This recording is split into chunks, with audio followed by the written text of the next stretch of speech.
Entonces, vamos a adentrarnos en este mundo de algo tan intangible, invisible, pero tan maravilloso como es el alma. Y no lo vamos a hacer desde un punto de vista religioso. No, lo vamos a hacer desde un punto de vista filosófico. Pues adelante. Bueno, Platón habla mucho del alma, pero hay un libro que es el Fedón, en donde expone la inmortalidad del alma, ¿eh? Entonces va a hablarnos de toda una teoría de la inmortalidad del alma.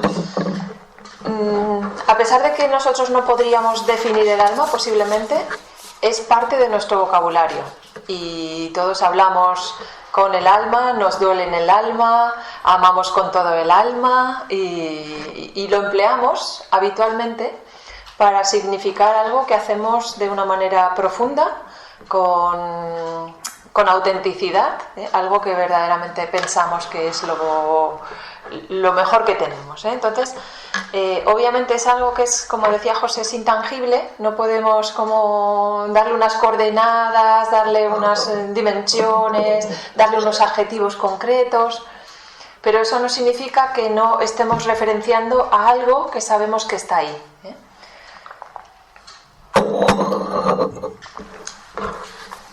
Bien, nos podríamos preguntar primero, ¿qué entiende cada uno por alma?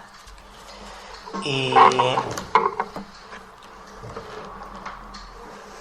habrá quien tenga pues el recuerdo de lo que a lo mejor aprendió en el colegio. Si fue a un colegio religioso, pues le hablaron del alma, ¿verdad? Y a lo mejor luego pues no hemos investigado, no hemos reflexionado y nos hemos quedado con esa idea. Nosotros vamos a plantear aquí una manera de encarar esto de el alma. Una cosa sería el espíritu y otra el alma. Los griegos consideraban que el ser humano está conformado por tres grandes aspectos, que son la parte corporal, corporal, vital, una parte intermedia, que sería el alma, y una parte elevada, que sería el espíritu. El espíritu es algo ya mucho más intangible, mucho más inapresable, pero el alma está en el medio. Sigo por ahí. Muy bien. El alma está en el medio. ¿Qué quiere decir esto? Pues que hay una parte nuestra que está por encima del cuerpo, pero que se apoya en el cuerpo.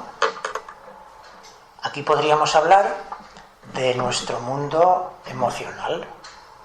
O sea, lo que nos da el ánimo, ¿no? Cuando uno dice, qué buen ánimo tengo hoy, el ánimo es el alma. El ánimo es lo que nos anima. Y lo que nos anima es ese mundo de emociones, sentimientos, pensamientos y todo lo relacionado con la mente, ¿no? Como ha dicho Isabel, cuando uno hace algo, un trabajo, por ejemplo, y dice, es que lo hice con toda el alma, ¿no? ¿Qué quiere decir? Pues que puse ahí toda mi emoción, todo mi pensamiento, todo mi ser. Bueno, pues el alma sería esa parte intermedia que a veces, y aquí viene lo del alma prisionera, a veces esa alma queda demasiado pendiente de la parte inferior que es el cuerpo. Y entonces parecería que está como atrapada, prisionera, ¿no? Por ejemplo, si estoy pendiente de que a ver si se hace la hora de cenar, porque a mí me gusta mucho comer y cuando se acerca la hora de comer, desayunar, cenar, almorzar, yo ya estoy pendiente y pensando a ver qué voy a preparar para que sea algo exquisito. ¿Veis? Cuando estoy pendiente de algo corporal, mi ánimo queda como atrapado por lo corporal, ¿verdad? O cuando estoy cansado, tengo sueño, o me voy de rebajas y me voy a gastar medio sueldo. Y estoy pendiente del cuerpo, de lo corporal, de lo que me sienta bien, esto no, esto sí. Entonces, cada vez que el ánimo se ve como atraído y apresado por la parte corporal, podríamos decir que ese ánimo o esa alma está pues como prisionera, ¿verdad? Leo un trocito Sí. donde dice: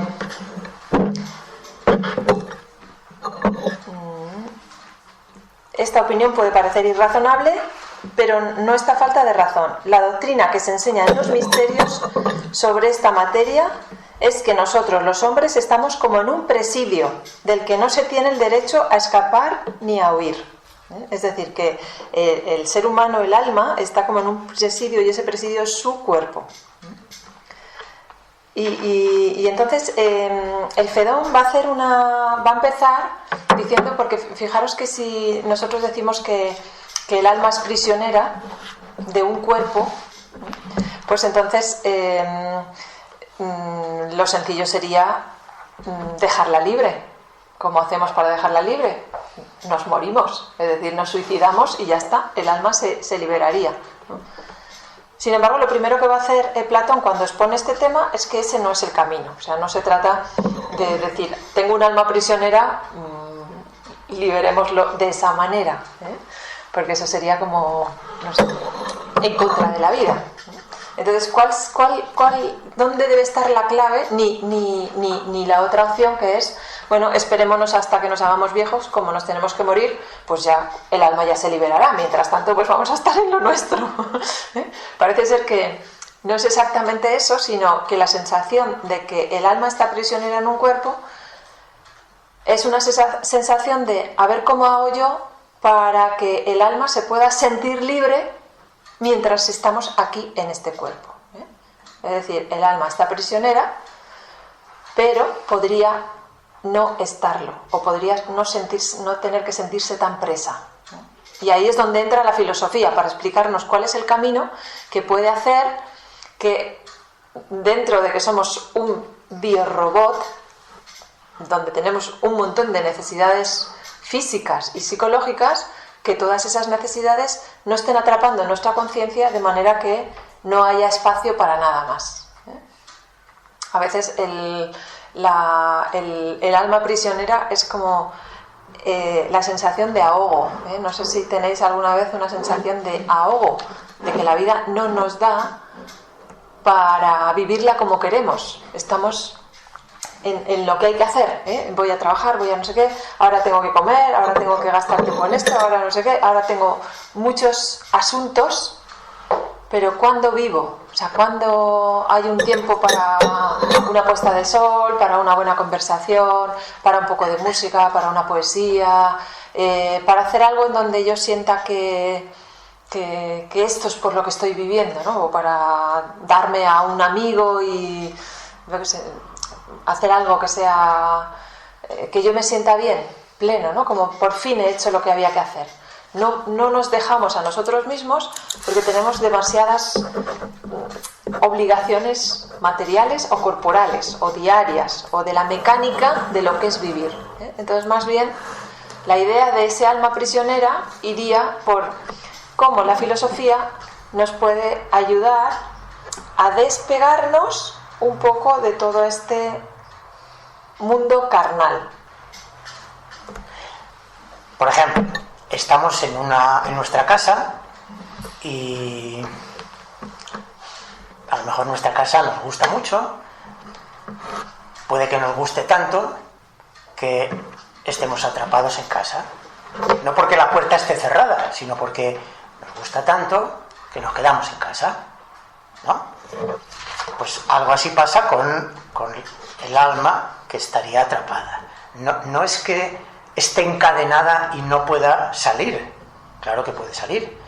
El problema es que está a gusto, está reclamada por el placer sensorial, por el deseo, por muchas cosas atractivas que atraen al alma. Pero la puerta está abierta para entrar, salir, volar, volver. Entonces, lo que propone Platón no es una liberación para dejar el cuerpo, como ha dicho Isabel, claro, sino tener la puerta abierta y sobre todo descubrir que podemos volar, que hay un mundo de cosas maravillosas, intangibles, emocionales, mentales, espirituales, que merecería la pena vivir. Si tenemos el alma libre y podemos experimentar tanto lo corporal, que hay que experimentarlo, porque hay necesidad, como lo espiritual, entonces el registro de nuestra vida se amplía muchísimo y la sensación de vivir es mucho más completa. En todas las filosofías han recogido caminos de trabajo para que el ser humano pueda ir como liberando un poco la fuerza de estas cadenas corporales. Y cada escuela filosófica pues ha propuesto una serie de cosas. Lo interesante de todas estas escuelas es que parecería que hubiesen ido a consultar al mismo sitio para obtener una serie de respuestas, de métodos. Parecería que hubiesen ido al mismo lugar a consultar. ¿Cómo es eso? Pues quizá porque ese lugar a consultar es la madre naturaleza. La madre naturaleza es la madre sabia por excelencia. Si pudiéramos aprender a leer en la naturaleza las leyes que la rigen, las leyes que nos rigen a nosotros, las leyes que rigen el alma, comprenderíamos cómo hacer para trabajar con nuestra alma. Los matices propios del budismo, del estoicismo, del platonismo, no son importantes, son matices formales. Es como la ropa que lleva el ser humano. La ropa no es importante, lo importante es el ser humano. La ropa se cambia. Pues en este caso de acercamiento al alma, cualquiera de los caminos que proponen los grandes maestros sería bueno. Hoy nos centramos un poco más en Platón. Sí, pero es lo que dice José, es que en realidad todas las culturas han hablado de esta dualidad. Es una dualidad que se expresa como espíritu y materia. Entonces, si nos vamos a Oriente, podemos ver el símbolo del Tao, lo negro y lo blanco.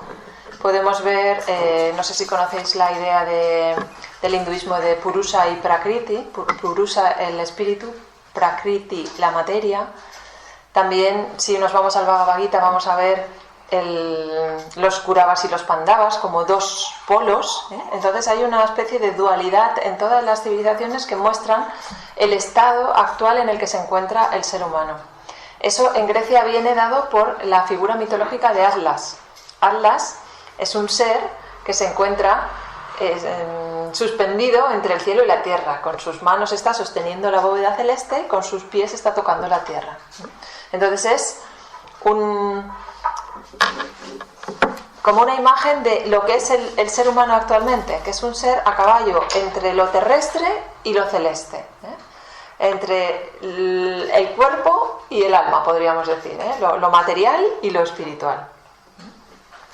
También a nivel más yéndonos más a Platón, pues y al mundo griego, podemos hablar del ser humano como una personalidad y una individualidad. Entonces la personalidad es la parte más material nuestra y la individualidad sería ese alma de manera figurativa. Y sabéis que la palabra personalidad viene del latín y significa personare. Es decir, que personare era la máscara para hacer sonar la bocina que utilizaban los actores en el teatro griego para poder amplificar la voz. Y entonces con esa máscara se ponían una que expresaba una máscara de alegría y entonces era un actor cómico. Expresaban una que era un rostro contraído y era un actor dramático. Entonces, según lo que estuviese diciendo esa máscara, esa personalidad, pues era el actor el que tenía que expresarse así. Y de alguna manera nuestra personalidad, nuestro cuerpo cumple un poco esa función de ser el personaje que nosotros tenemos sobre el que actuamos, ¿no? Pero el actor estaría detrás. Ese alma es la parte verdaderamente importante y no tanto nosotros, ¿eh? Fijaros que cuando nosotros nos hablamos a nosotros siempre empezamos preguntando, bueno, ¿y cómo te llamas? ¿Y quiénes son tus padres? ¿Y dónde vives? ¿Y a qué te dedicas? ¿Y quién es tu mujer? ¿Quién es tu marido? ¿Quiénes son tus hijos? Tenemos que ubicar a la personalidad, ¿eh? Pero pocas veces hacemos como el Principito. ¿Sabéis qué hacía el Principito? Decía, es que los adultos cuando preguntan por un amigo, preguntan ¿y quiénes son sus padres? ¿Y cuánto dinero ganan? Y no preguntan si el amigo es un amigo porque verdaderamente es mi amigo, por los lazos que comparto, porque hay algo emocional ahí que es difícil de explicar, ¿eh? Pues nosotros muchas veces funcionamos así, nos basamos en los criterios de lo externo que vemos, ¿eh? Esa parte que es la corporal, mientras que en realidad la parte significativa nuestra es lo otro, lo que está detrás, que sería ese alma que a veces está atrapada. ¿Atrapada en qué? Pues atrapada en un cuerpo que igual no es demasiado atractivo o demasiado saludable o que tiene una serie de limitaciones, y entonces están como impidiendo que ese alma se pueda expresar. Vamos a contar un mito muy bonito que habla del alma. Es el mito de Dionisos y Perséfone. Ya sabéis que los mitos pues son un cuento, una alegoría, una metáfora, pero con la intención de transmitir enseñanzas muy profundas, con la intención de transmitir realidades, pero en el mundo psicológico. Para ellos se crea una historia que no tiene existencia real, físicamente no tiene existencia real, pero psicológicamente sí, porque afecta a nuestra psique. Y en el mundo psicológico nuestro, eso que cuenta el mito es real.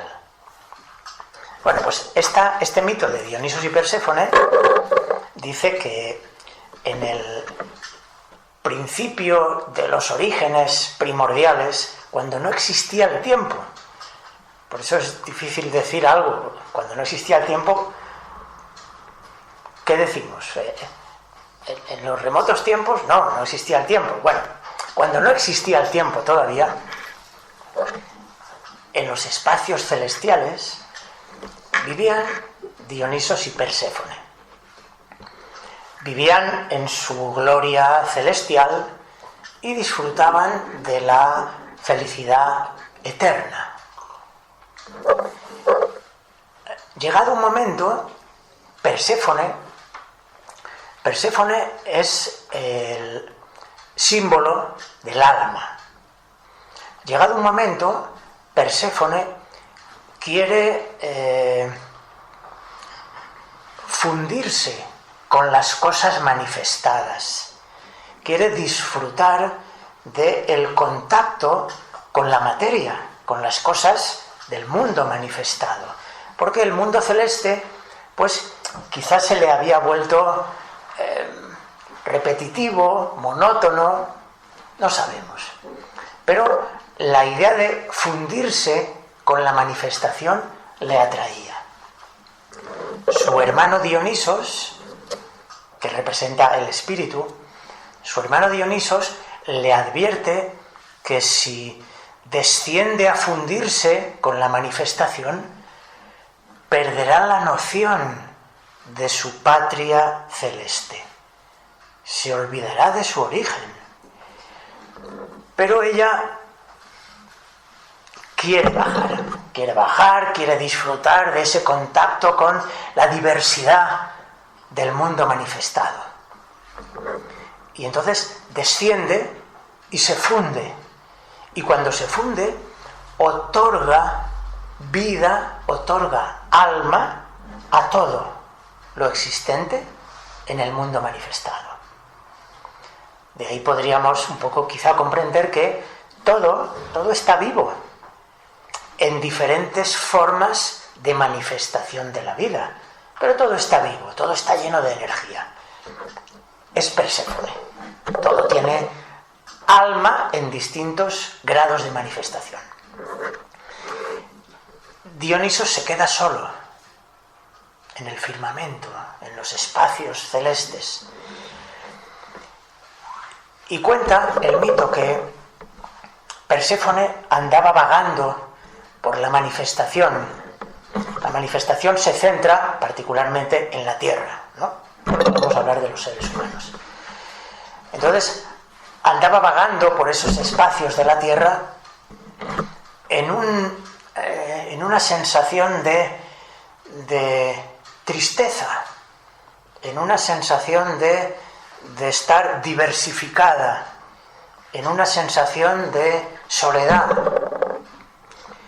Y en una oportunidad está sentada junto a un lago, y en esas aguas cristalinas mira su propia imagen y se ve reflejada, y ve reflejada su verdadero ser. Su verdadero ser es quién es en realidad.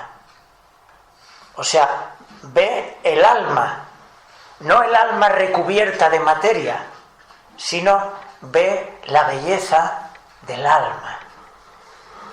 Y dice el mito que en lo más profundo de su dolor lanza un grito que atraviesa los espacios y llega hasta su hermano Dionisos. Dionisos siente conmoverse por el grito de su hermana y decide ir a buscarla al mundo manifestado. Y entonces desciende a la manifestación, pero es atrapado por los titanes, unos gigantes que lo despedazan, lo meten en una gran olla y lo queman. Y dice el mito que de todo el vapor que sale se impregna toda la naturaleza. Con lo cual la naturaleza adquiere la belleza de Dionisos. Además de la vida que le otorgaba Perséfone, ahora adquiere la belleza que le ha otorgado un dios como Dionisos. Eso tendría que ser un reclamo para que Perséfone, en contacto con la naturaleza, algo de ella llamase a su conciencia para recordarle cuál es la patria de donde viene. Pero no es suficiente. De vez en cuando ella, en el murmullo del río, en el gorjeo de los pájaros, le viene algún recuerdo fugaz, pero no es suficiente.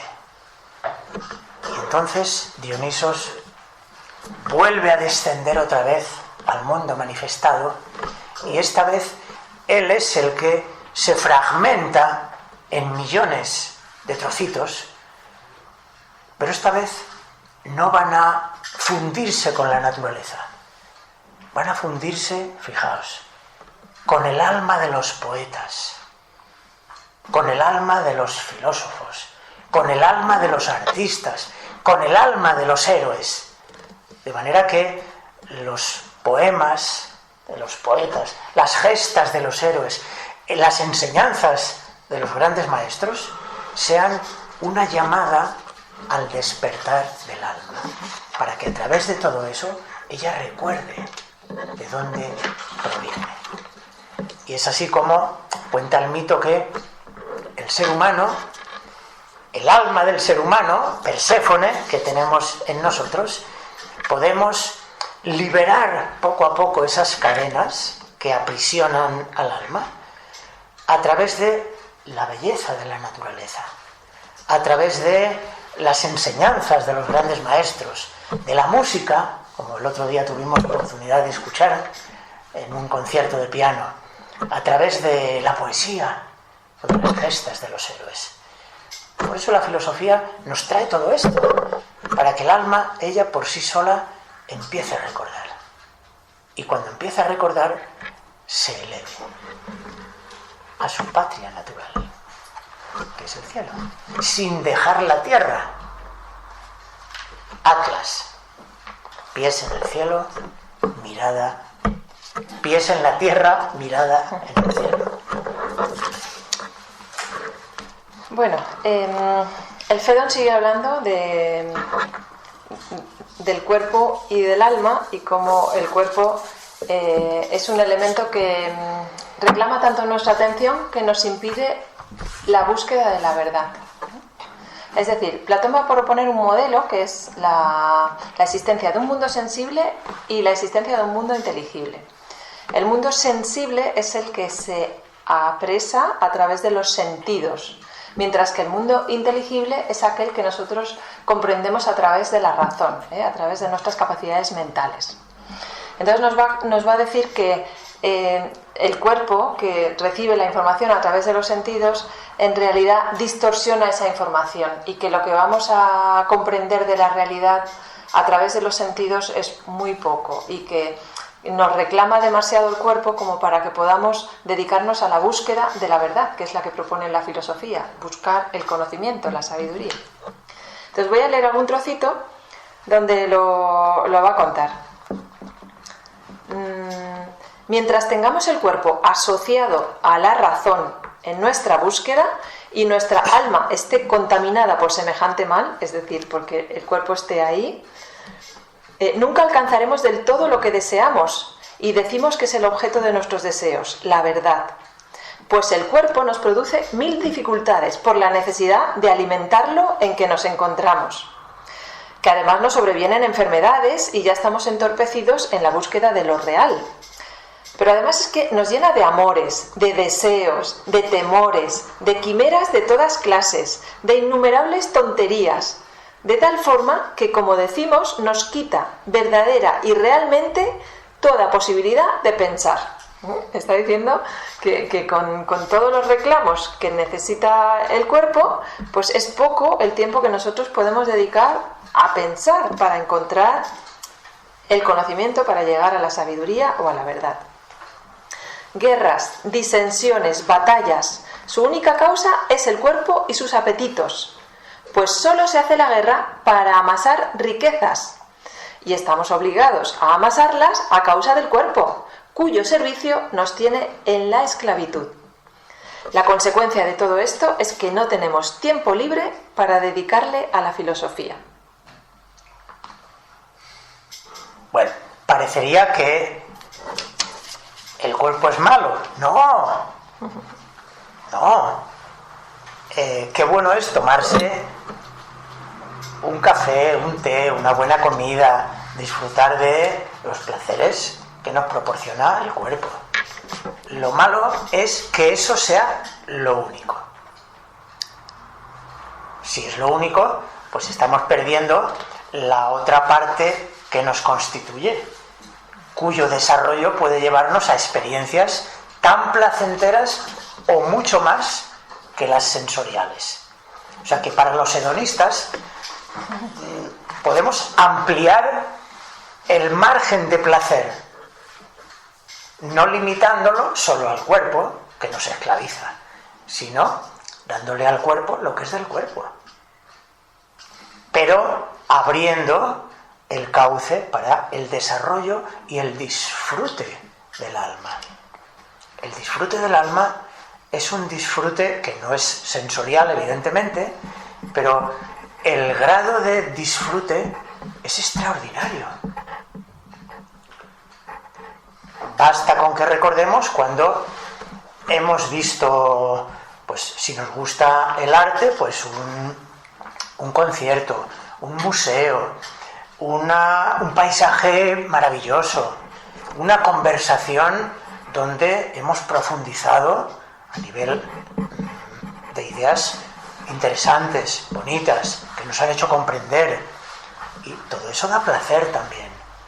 No es sensorial, pero es maravilloso. Entonces lo que se trataría es de liberar de la exclusiva atracción del alma hacia el cuerpo, para permitir que vuele también hacia el otro plano, hacia la otra esfera, que es la del espíritu. Luego vamos a ver algunas formas de hacerlo muy interesantes y a ver qué podemos incorporar. Práctico. En realidad, muchos pensadores dicen que el ser humano no necesita solo pan, necesita también gloria.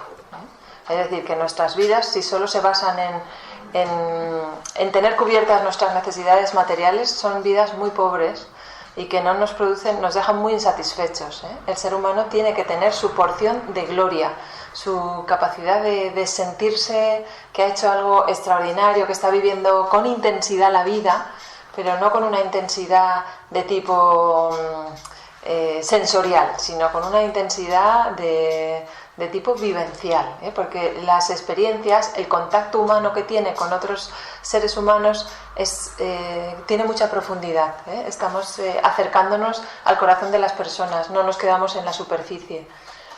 Y por eso toda esta teoría del alma prisionera tiene mucho que ver con la dignidad. Yo sé que esta palabra es una palabra que hoy en día es desconocida para nosotros, no podemos saber a qué hace referencia, pero la dignidad del ser humano es la manera elevada de vivir, es decir, la manera en donde el ser humano se mira a sí mismo viviendo y no se da lástima, no se siente mal, no se siente como que estoy haciendo, ¿no? Qué vulgaridad o qué cosa más de andar por casa, sino que necesitamos cultivar esa dignidad que sencillamente es la capacidad de expresión que tiene el alma en nuestra vida, porque el alma siempre se va a expresar con una altura, con un nivel que ya no es muy mundano. Entonces es como que necesitamos guardar un trocito de espacio para que todas nuestras acciones tengan esa cuota de dignidad,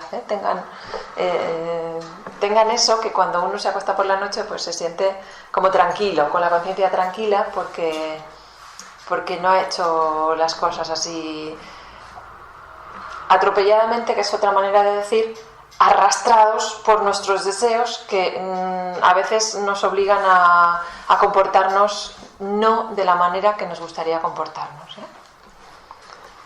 Continuando con lo que nos dice Platón, hemos dicho que el alma es como una esfera intermedia entre una esfera inferior, que es la parte corporal, y una esfera superior, que es la espiritual.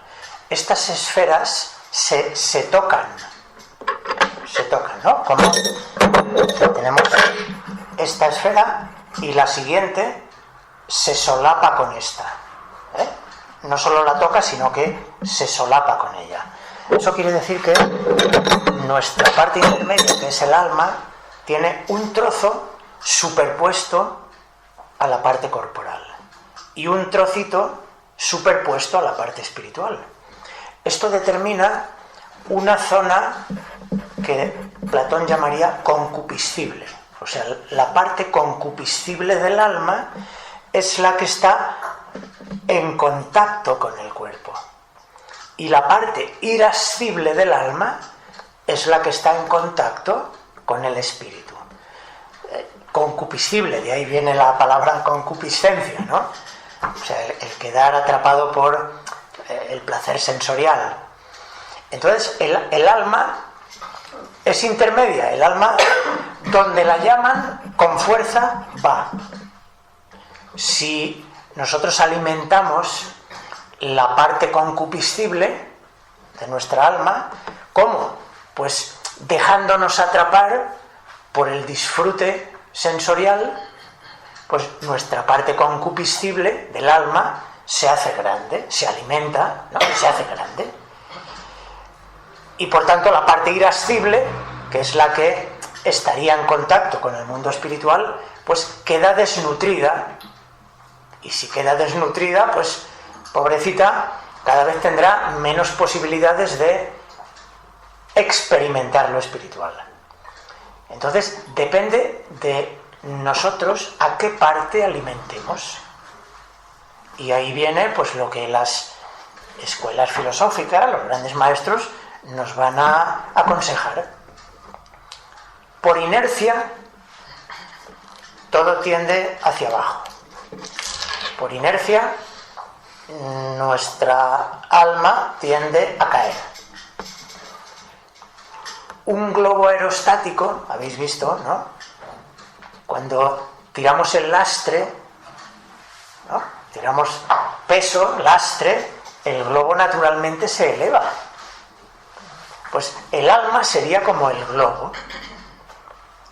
Como la tenemos cargada de lastre, el lastre de estas emociones pesadas, de nuestras ambiciones, egoísmos, rencores, todo eso que es pesado, claro, el alma no puede subir. En la medida nos vayamos liberando, ¿no?, de ese peso, de ese lastre, pues el alma naturalmente tiende a subir. ¿Por qué? Pues porque su patria es celeste. O sea que en realidad la liberación del alma consiste en quitar interés, quitar peso, quitar alimento a la parte sensorial. Y naturalmente se eleva. Qué bonito, ¿eh? Esto es lo que va a hacer Sócrates en este libro, lo que nos relata Platón, porque el Fedón lo que cuenta es el último día de la vida de Sócrates, o las últimas horas. Y entonces, ¿a qué dedica Sócrates sus últimas horas? O sus últimos días, porque nos va a contar que desde que Sócrates entra en prisión condenado a muerte, él se va a dedicar a escribir poesía. Entonces, es como que el alma necesita un canal de expresión de la belleza y entonces va a dedicar todo su tiempo a escribir himnos al dios Apolo, a escribir poemas dedicados a mitos, y entonces se va a poner como en contacto con una parte como más sutil.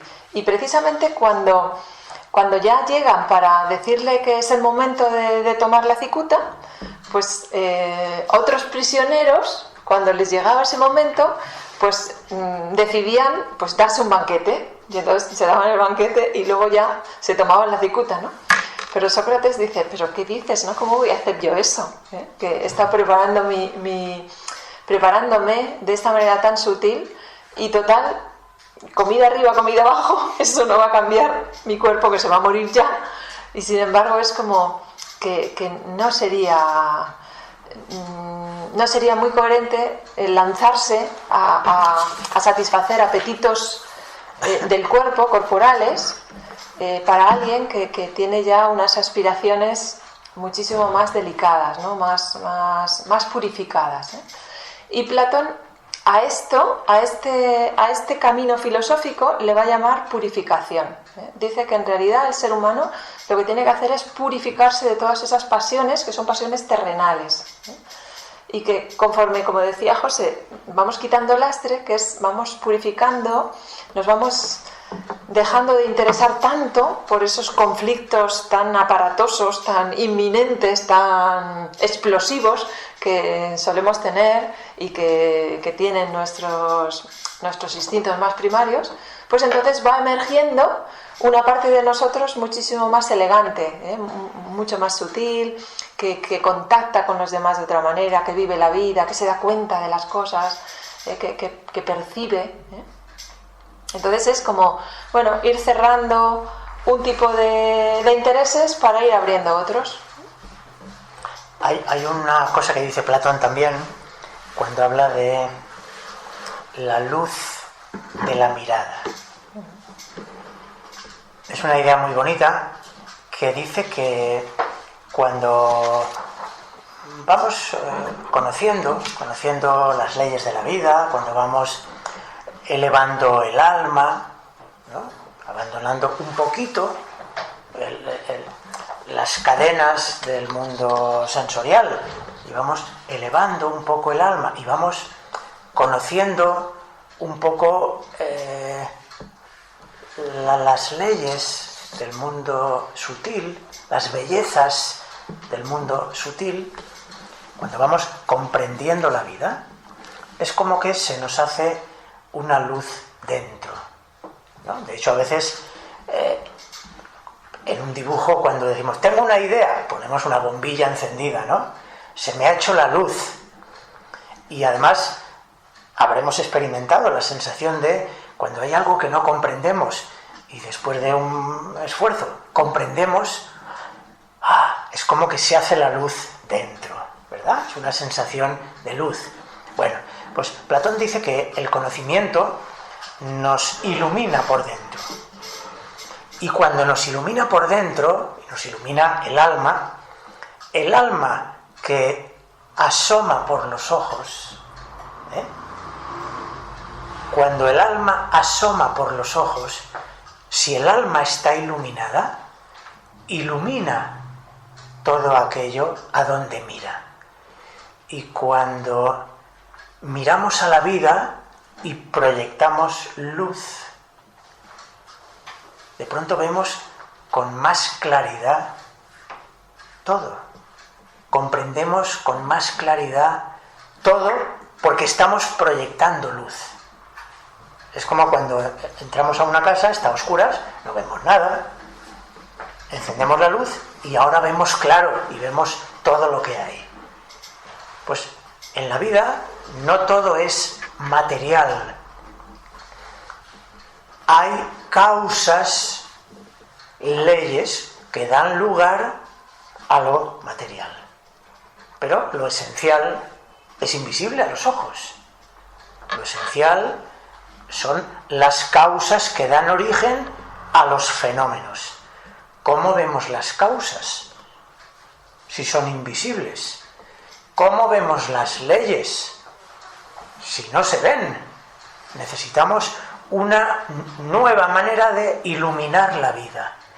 Esa manera es desde el mundo inteligible, o sea, la luz de la inteligencia.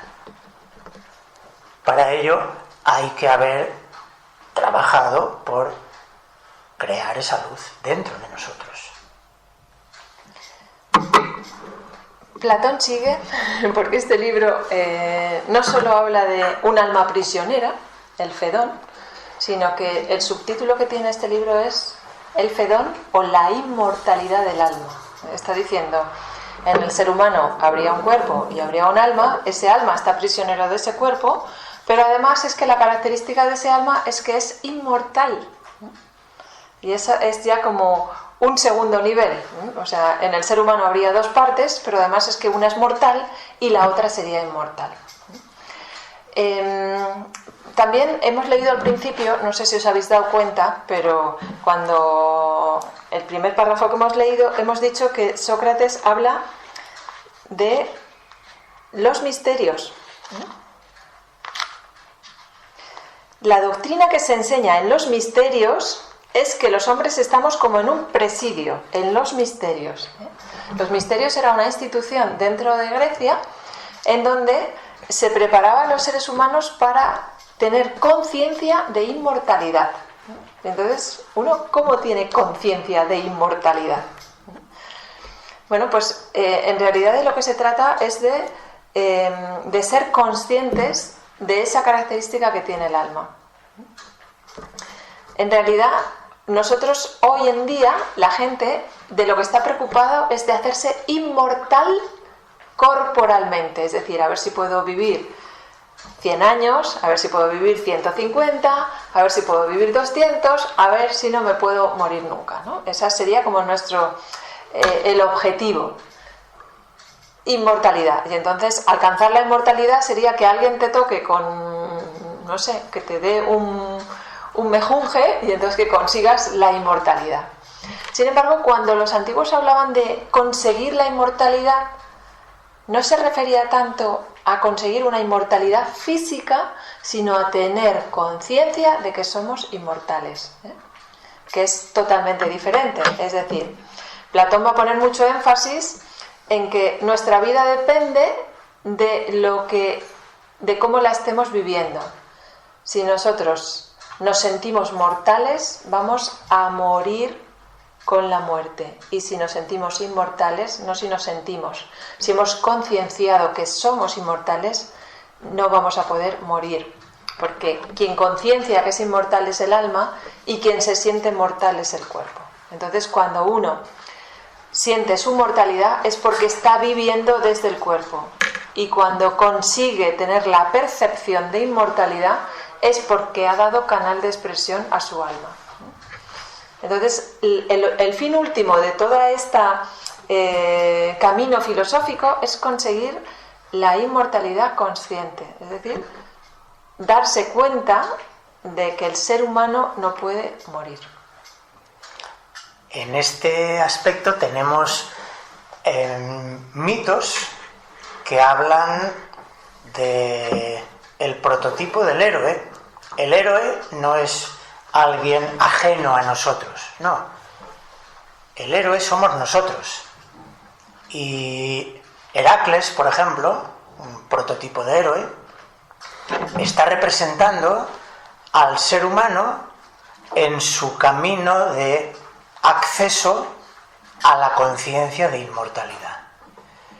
Para ello, ¿qué tiene que hacer? Pues Heracles tiene que pasar por pruebas.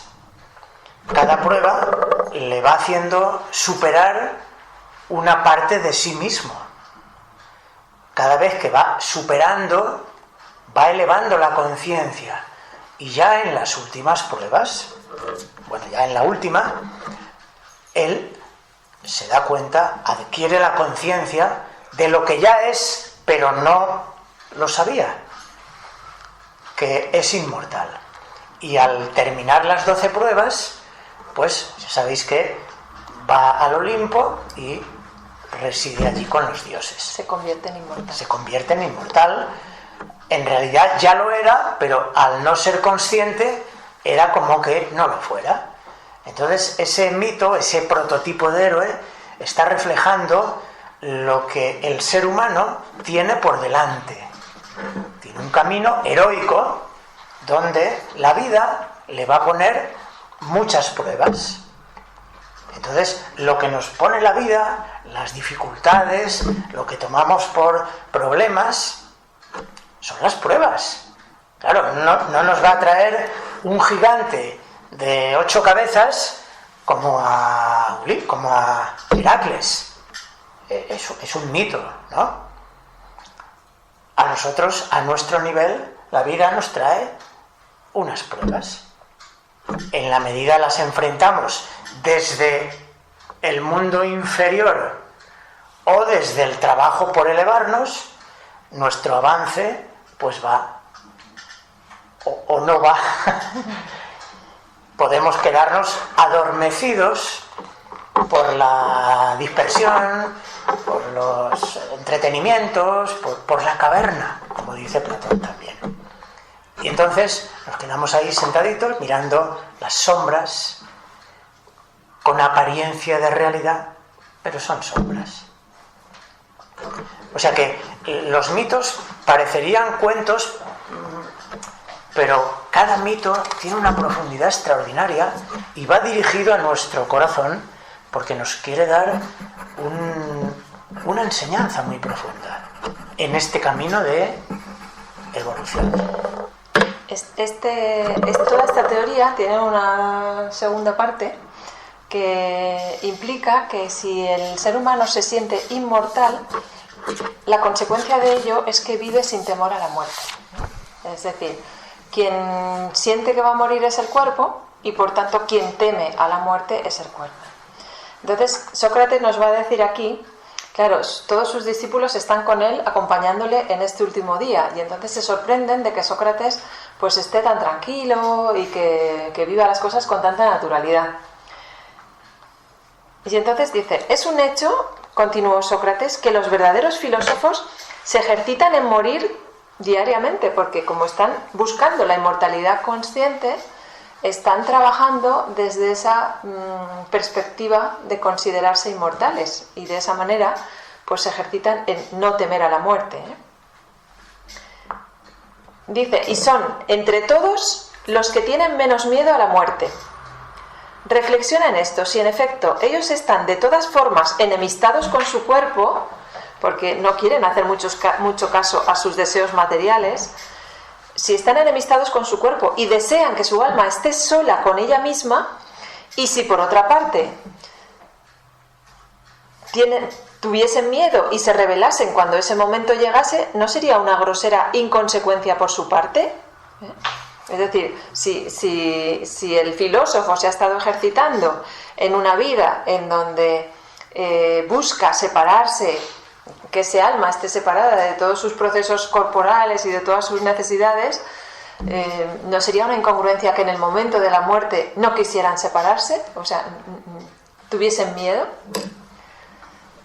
Entonces nos va a contar que en realidad el filósofo, cuando aprende a vivir, en realidad está aprendiendo a morir. Y esa forma de no temer a la muerte es la que le va a dar una mayor profundidad en su vida. Es decir, no podemos vivir la vida con suficiente amplitud si estamos muy condicionados por todos nuestros miedos, por nuestros deseos y por nuestros miedos. En términos de Platón, pues todo lo que dice se nos queda un poco grande, ¿no?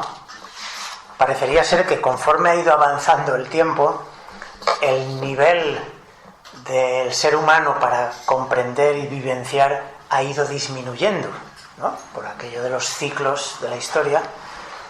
En la época de Pitágoras, el grado de profundidad de conocimientos era enorme.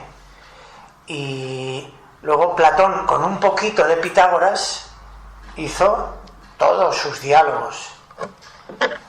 Y pasó Platón, llegó Aristóteles y ya el listón bajó muchísimo.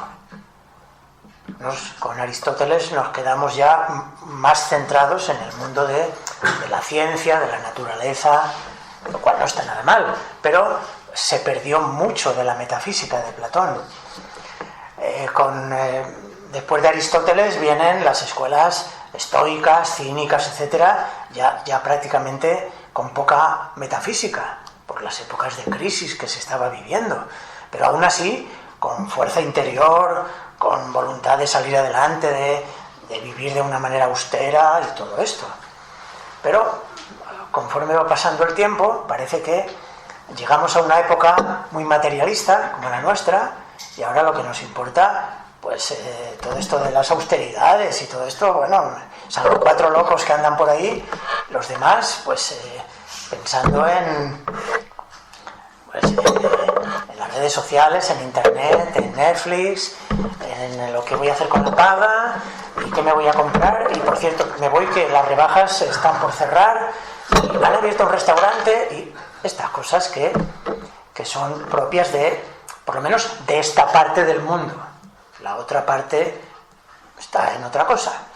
Pero por eso ahora leemos a Platón y decimos, bueno, pero Platón se queda un poco grande. Pero el camino hasta llegar a eso pasa por cosas, escaloncitos pequeños, que si entrásemos en ese trabajo iríamos mejorando muchísimo nuestra vida y adquiriendo una fuerza interior muy poderosa para enfrentar las dificultades. Y veríamos cómo el alma, poquito a poco, a través del conocimiento, la reflexión, la práctica, nuestra alma naturalmente se va elevando a descubrir las maravillas de ese mundo superior. Platón habla también de las almas gemelas. Nosotros entendemos a veces, hemos querido entender las almas gemelas como una pareja, ¿no?, que se encuentra y que son como la media naranja. Pero en realidad las almas gemelas son almas despiertas, almas afines que se pueden comunicar en un mismo lenguaje. Entonces es como que cuando el alma está un poco más liberada de los barrotes de su personalidad, entonces puede expresarse y puede vivir un mundo de de unidad con otras almas tan grande a esos niveles. Hay, no sé si conocéis un poco la hermandad pitagórica, pero sobre Pitágoras y los pitagóricos hay bastantes anécdotas. Entonces, todos estos... el lenguaje del alma entre personas así, muy despiertas, pues es un lenguaje que habla un poco en términos de heroicidad, donde los gestos entre las personas son tan bonitos, tan heroicos, diríamos. Entonces me gustaría contaros una de las anécdotas que se cuentan de los pitagóricos. Se cuenta que un pitagórico fue condenado a muerte por un tirano en el sur de Italia. Y entonces este pitagórico dijo, bueno, acepto la condena, pero es que tendría que ir a avisar a mi familia, a cerrar unos negocios, dejar claras las cosas, mis propiedades, y vuelvo y asumo esta pena, ¿no? Y entonces, claro, el tirano que le había condenado a muerte le dice, no, hombre, no, ¿cómo te vas a ir? Que tú no vuelves, si te vas no vuelves, ¿no?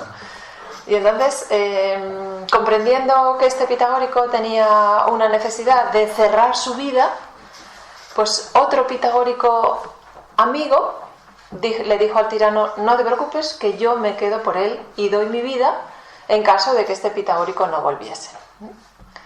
Entonces, efectivamente, el pitagórico se fue a arreglar sus asuntos, a cuidar de su familia, a dejarlo todo organizado para su muerte, y el otro pitagórico se quedó ahí sabiendo que se cumplía la hora y el otro no venía. Pero efectivamente, antes de que se cumpliese el plazo, el otro pitagórico volvió y asumió su papel. Pero este tirano se quedó tan impresionado por un gesto de inegoísmo tan grande como para decir, voy a dar mi vida por la tuya solo porque sé que tú tienes una necesidad que cubrir y porque tienes que como que resolver ciertas cosas en tu vida sin las cuales no te puedes ir tranquilo. No te preocupes, que por la amistad que nos une yo soy capaz de dar la vida por ti. Entonces ese gesto tan desusado de dos seres que no tienen lazos familiares, no tienen lazos de pareja, no tienen lazos de ningún tipo, son dos seres humanos que comprenden las necesidades el uno del otro y que son capaces de gestas de esa naturaleza, tiene un impacto tan grande que, claro, el tirano cuando los vio liberó a los dos porque se quedó impactado por ese gesto. Pero esos son los gestos que valen la pena, que marcan nuestras vidas y que nos impactan muchísimo cuando los vemos en otros, Cuando vemos gestos de auténtica bondad, de generosidad, de inegoísmo, que son auténticos porque no hay intereses de por medio, eso nos marca una altura del alma, nos marca una forma de no estar tan atado a la materia, tan atado a nuestros apegos, a todo lo corporal, que es el haber iniciado ya ese camino de liberación. Y fijaros el engaño con el que nos conformamos ahora. Todos tenemos ese ansia de heroísmo, ¿no? De valores tan maravillosos como esos. Pero eso es un anhelo del alma. Pero estamos adormeciendo el alma de tal manera que parecería que el alma no anhela.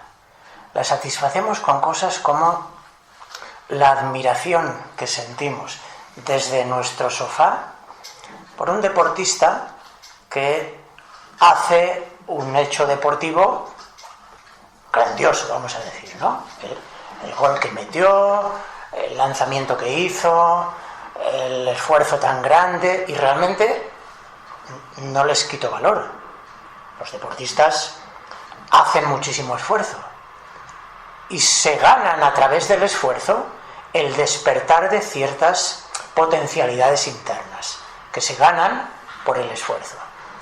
El problema no lo tiene el deportista, bueno, también, pero de otro nivel.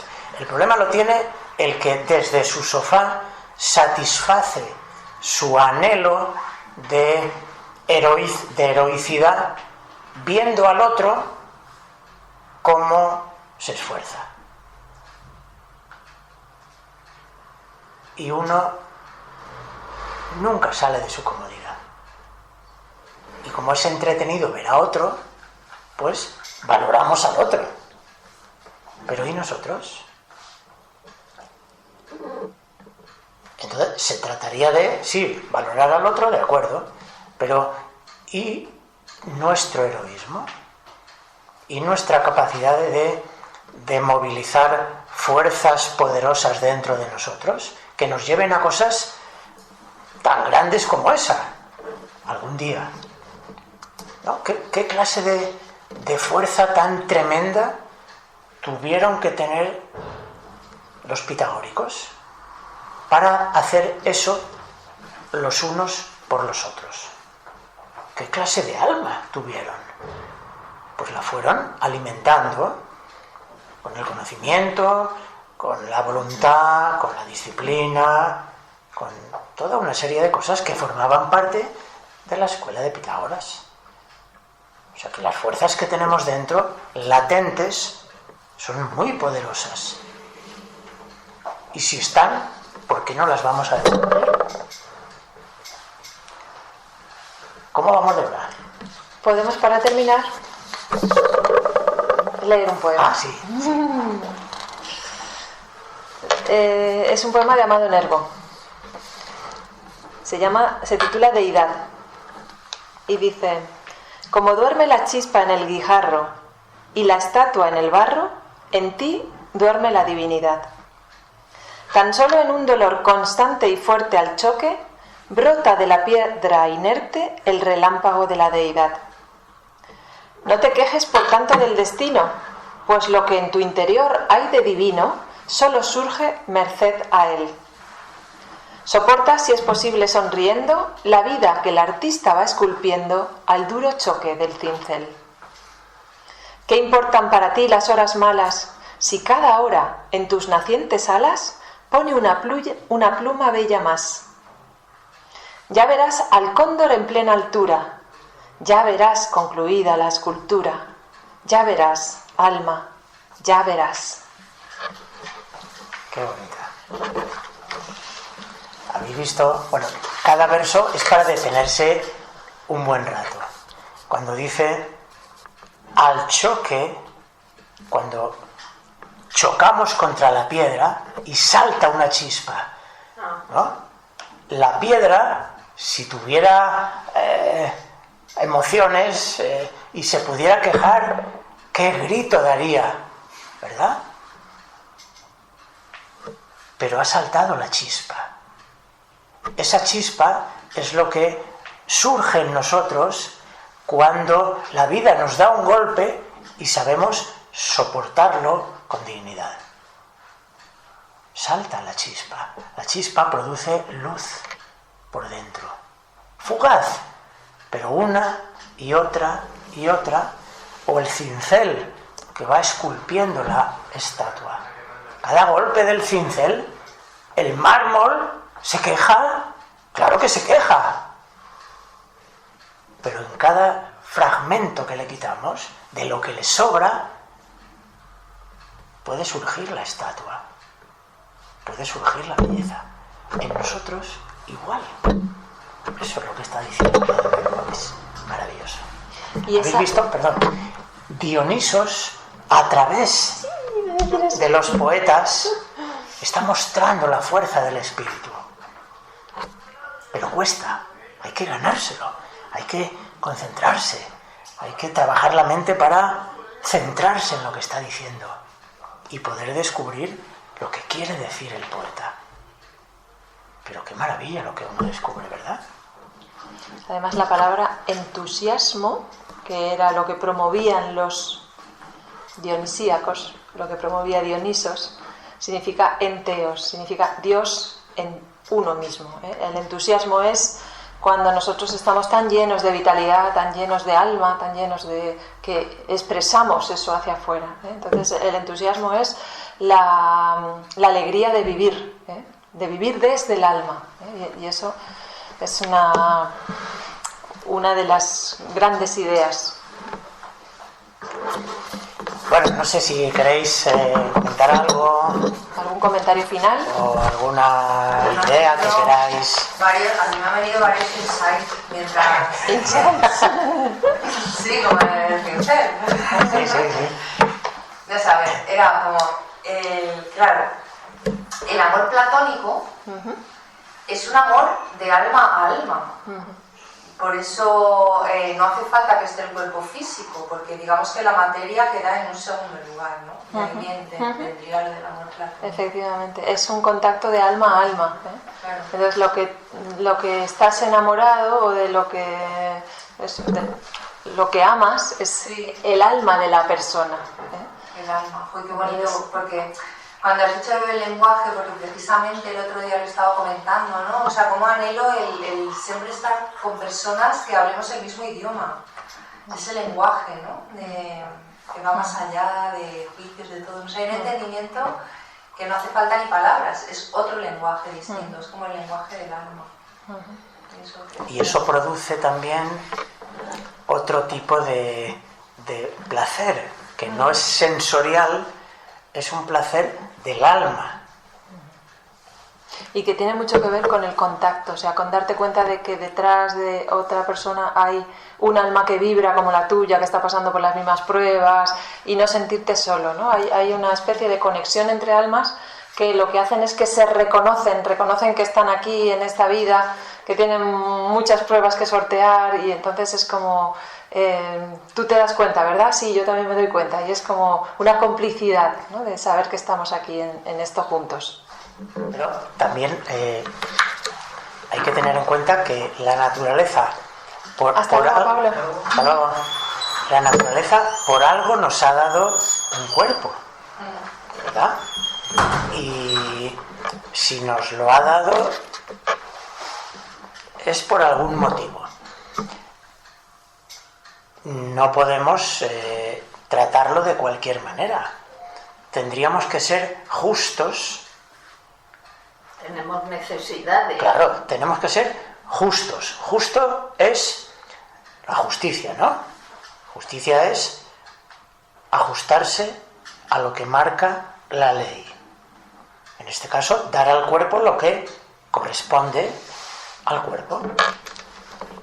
Eso quiere decir que el cuerpo, pues hay que alimentarlo, cuidarlo, etcétera, etcétera, pero hay que hacer de él una buena herramienta, un buen altar para que pueda albergar el alma.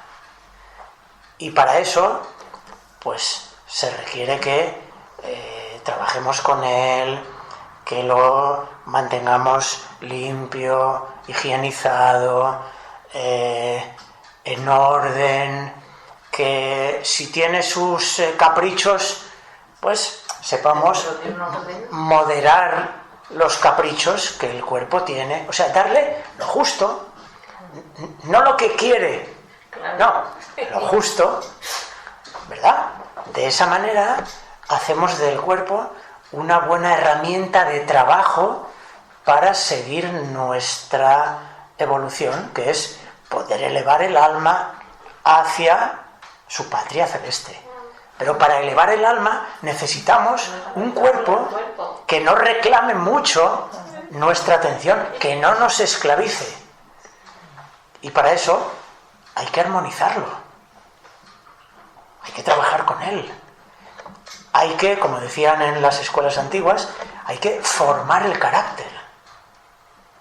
No puede ser que uno tenga mal carácter y uno no haga nada. No, yo soy así, ¿qué pasa? Hombre, eso hay que moderarlo, porque el alma necesita un lugar adecuado. Y entonces nuestro carácter tiene que estar trabajado. Bueno, si queréis hacer algún comentario más.